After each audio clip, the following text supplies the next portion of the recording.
레위기 25장. 여호와께서 시내산에서 모세에게 말씀하여 이르시되 이스라엘 자손에게 말하여 이르라. 너희는 내가 너희에게 주는 땅에 들어간 후에 그 땅으로 여호와 앞에 안식하게 하라. 너는 6년 동안 그 밭에 파종하며 6년 동안 그 포도원을 가꾸어 그 소출을 거둘 것이나 일곱째 해에는 그 땅이 쉬어 안식하게 할지니 여호와께 대한 안식이라. 너는 그 밭에 파종하거나 포도원을 가꾸지 말며 네가 거둔 후에 자라난 것을 거두지 말고 가꾸지 아니한 포도나무가 맺은 열매를 거두지 말라. 이는 땅의 안식년임이니라. 안식년의 소출은 너희가 먹을 것이니 너와 네 남종과 네 여종과 네 품꾼과 너와 함께 거류하는 자들과 네 가축과 네 땅에 있는 들짐승들이 다 그 소출로 먹을 것을 삼을지니라. 너는 7 안식년을 계수할지니 이는 7년이 7번인즉 안식년 7번 동안 곧 49년이라. 일곱째 달 열흘날은 속죄일이니 너는 뿔나팔 소리를 내되 전국에서 뿔나팔을 크게 불지며 너희는 50년째 해를 거룩하게 하여 그 땅에 있는 모든 주민을 위하여 자유를 공포하라. 이 해는 너희에게 희년이니 너희는 각각 자기의 소유지로 돌아가며 각각 자기의 가족에게로 돌아갈지며 그 50년째 해는 너희의 희년이니 너희는 파종하지 말며 스스로 난 것을 거두지 말며 가꾸지 아니한 포도를 거두지 말라. 이는 희년이니 너희에게 거룩함이니라. 너희는 밭의 소출을 먹으리라. 이 희년에는 너희가 각기 자기의 소유지로 돌아갈지라. 네 이웃에게 팔든지 네 이웃의 손에서 사거든 너희 각 사람은 그의 형제를 속이지 말라. 그 희년 후에 연수를 따라서 너는 이웃에게서 살 것이요 그도 소출을 얻을 연수를 따라서 네게 팔 것인즉 연수가 많으면 너는 그것의 값을 많이 매기고 연수가 적으면 너는 그것의 값을 적게 매길지니 곧 그가 소출의 다소를 따라서 네게 팔 것이라.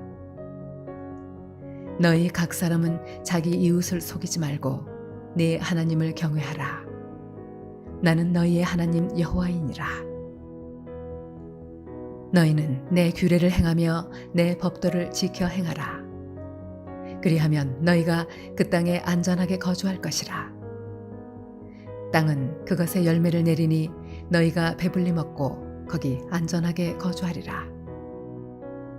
만일 너희가 말하기를 우리가 만일 7째 해에 심지도 못하고 소출을 거두지도 못하면 우리가 무엇을 먹으리요 하겠으나 내가 명령하여 6째 해에 내 복을 너희에게 주어 그 소출이 3년 동안 쓰기에 족하게 하리라. 너희가 8째 해에는 파종하려니와 묵은 소출을 먹을 것이며 9째 해에 그 땅에 소출이 들어오기까지 너희는 묵은 것을 먹으리라. 토지를 영구히 팔지 말 것은 토지는 다 내 것임이니라. 너희는 거류민이요 동거하는 자로서 나와 함께 있느니라. 너희 기업의 온 땅에서 그 토지 무르기를 허락할지니 만일 네 형제가 가난하여 그의 기업 중에서 얼마를 팔았으면 그에게 가까운 기업 물을 자가 와서 그의 형제가 판 것을 물을 것이요 만일 그것을 물을 사람이 없고 자기가 부유하게 되어 물을 힘이 있으면 그 판 횟수를 계수하여 그 남은 값을 산자에게 주고 자기의 소유지로 돌릴 것이니라. 그러나 자기가 물을 힘이 없으면 그 판 것이 희년에 이르기까지 산자의 손에 있다가 희년에 이르러 돌아올지니 그것이 곧 그의 기업으로 돌아갈 것이니라. 성벽 있는 성 내의 가옥을 팔았으면 판지 만 1년 안에는 물을 수 있나니 곧 그 기한 안에 물으려니와 1년 안에 물으지 못하면 그 성 안의 가옥은 산자의 소유로 확정되어 대대로 영구히 그에게 속하고 희년에라도 돌려보내지 아니할 것이니라. 그러나 성벽이 둘리지 아니한 졸락의 가옥은 나라의 전토와 같이 물러주기도 할 것이요 희년에 돌려보내기도 할 것이니라. 레위 족속의 성읍 곧 그들의 소유의 성읍의 가옥은 레위 사람이 언제든지 물을 수 있으나 만일 레위 사람이 물으지 아니하면 그의 소유 성읍의 판 가옥은 희년에 돌려보낼지니 이는 레위 사람의 성읍의 가옥은 이스라엘 자손 중에서 받은 그들의 기업이 됨이니라.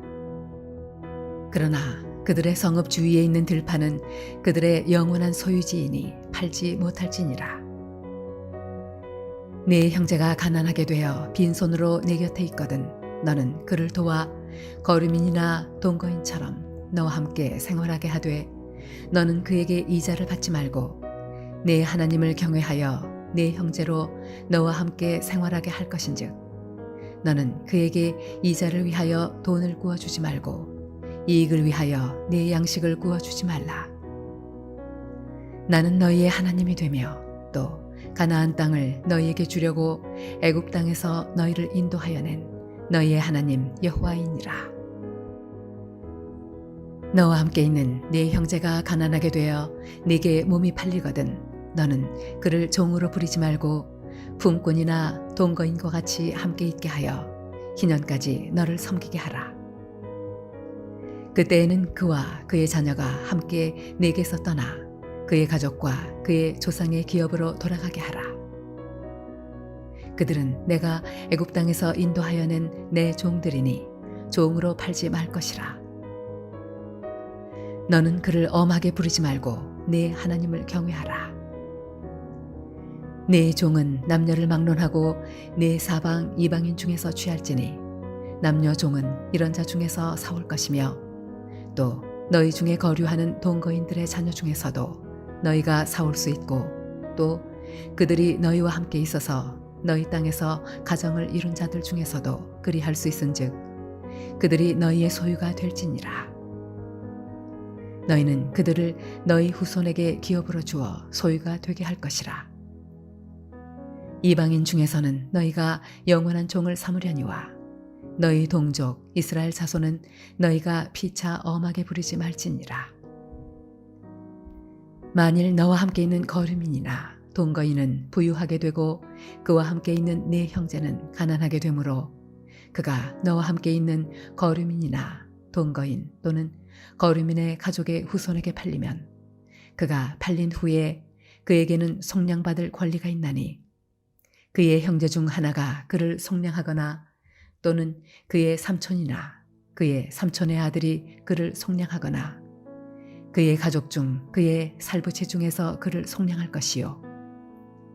그가 부유하게 되면 스스로 속량하되 자기 몸이 팔린 해로부터 희년까지를 그 산자와 계산하여 그 연수를 따라서 그 몸의 값을 정할 때에 그 사람을 섬긴 날을 그 사람에게 고용된 날로 여길 것이라. 만일 남은 해가 많으면 그 연수대로 팔린 값에서 속량하는 값을 그 사람에게 도로 주고 만일 희년까지 남은 해가 적으면 그 사람과 계산하여 그 연수대로 속량하는 그 값을 그에게 도로 줄지며 주인은 그를 매년의 삭군과 같이 여기고 네 목전에서 엄하게 부리지 말지니라. 그가 이같이 속량되지 못하면 희년에 이르러는 그와 그의 자녀가 자유하리니 이스라엘 자손은 나의 종들이 됨이라. 그들은 내가 애굽 땅에서 인도하여 낸 내 종이요 나는 너희의 하나님 여호와이니라.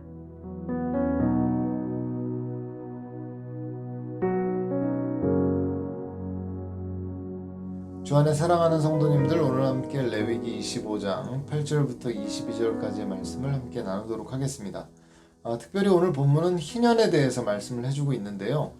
성도님들, 희년은 50년 만에 돌아오는 이스라엘 백성들에게 해가 희년입니다. 희년은 어떻게 계산하냐면 7 안식년 그 다음 해가 희년입니다. 7 안식년, 그러니까 7년이 7번 지나는 거죠. 그래서 77에 49, 그래서 49년 다음에 되는 50년째 해를 희년이라고 해서 하나님께서는 이 희년을 이스라엘 백성에게 해방과 자유를 주시는 해로 이렇게 세우셨습니다.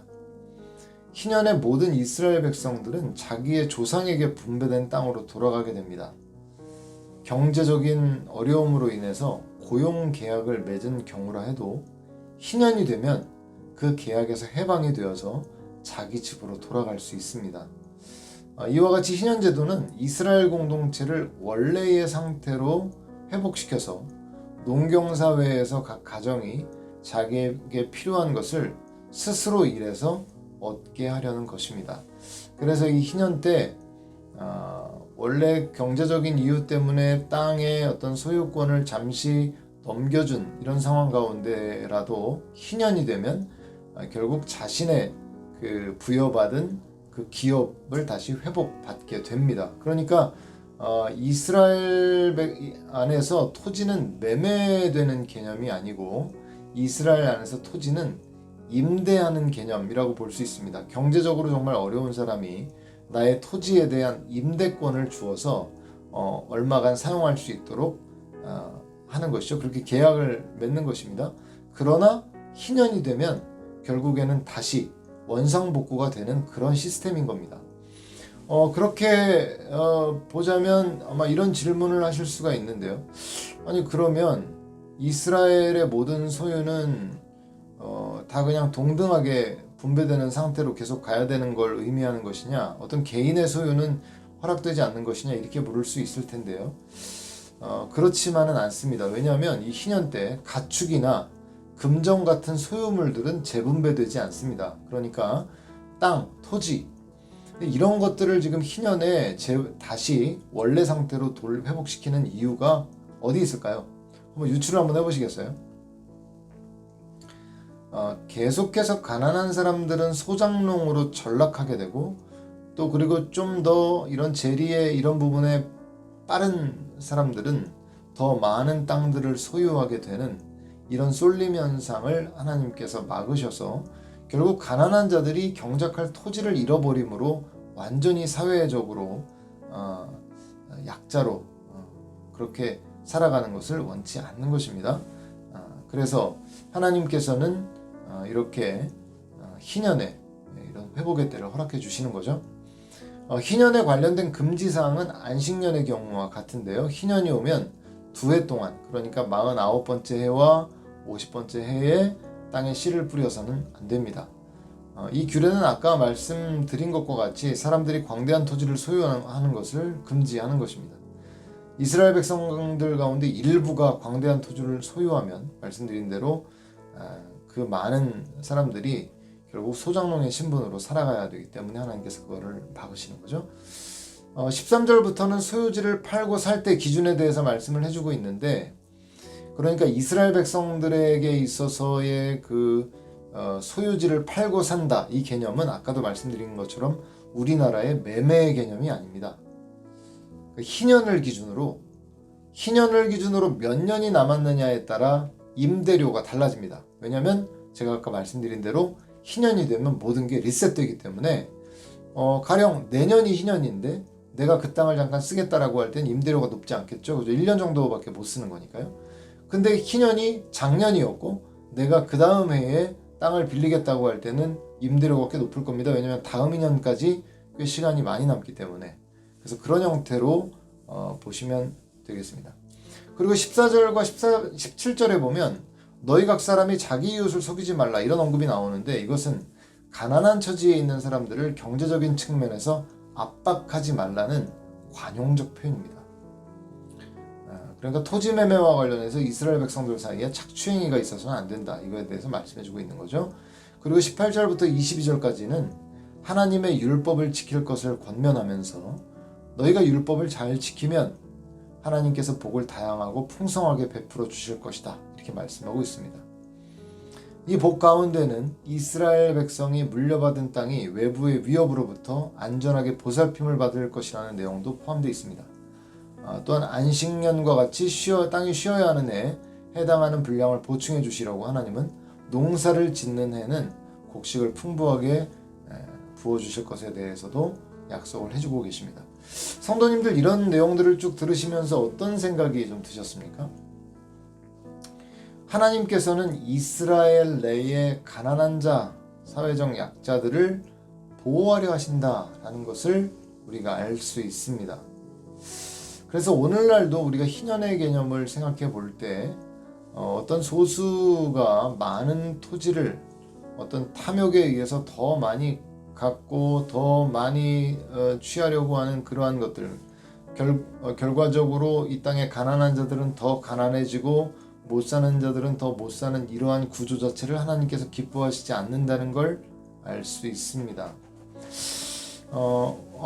지금은 자유시장 경제 가운데 어쩔 수 없는 일 아닙니까? 라고 할 수 있겠지만 오늘날 크리스찬들은 하나님의 이 희년의 정신이 있음을 기억하면서 오늘날 교회들도 마찬가지입니다. 어떻게 사회적 약자들을 도울 수 있을 것인가? 그래서 그들을 다시 경제적으로 일어날 수 있게 할 것인가? 이런 고민들을 사실은 많이 해야 하는 것입니다.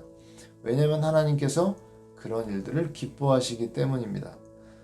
그래서 가난한 자들에게 살 기회를 자꾸 열어주고 그들을 일으켜주려는 이러한 일들을 행할 때 오늘 18절부터 22절에 말씀하고 있는 것처럼 하나님의 복이 내려지는 하나님의 축복이 함께하는 사람들로 살아갈 수 있게 되는 것이죠.